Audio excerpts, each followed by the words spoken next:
Yang menghancurkan manusia itu hanya 3, menurut saya. Harta, tanah, wanita. Bukan itu jawabannya. Yang menghancurkan manusia yang pertama adalah ego. Ego, tinggi sekali. Maka di gym ada yang namanya ego lifting. Kalau di dunia hidup, egonya besar sekali. Dia butuh pembuktian kepada khalayak bahwa dia tuh sukses, bahwa dia adalah orang pintar. Maka dia akan melakukan segalanya supaya dia terlihat publik tuh keren, terlihat pintar. Itu ego. Orang yang sudah termakan ego akan dibutakan apapun.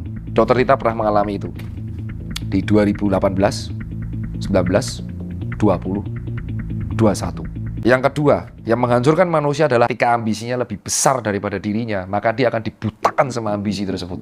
Dan akhirnya dia hidup dari ambisi. Manusia yang diperbudak sama ambisi. Sampai nggak ada endingnya dan akhirnya mati dan menjadi tanah dari ambisinya.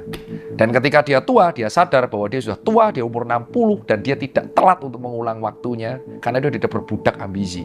Ambisi itu sangat bahaya, bro. Dan manusia itu hancur ego ambisi. Yang ketiga apa? Ego, ambisi. Dan yang ketiga adalah hancur karena mimpinya.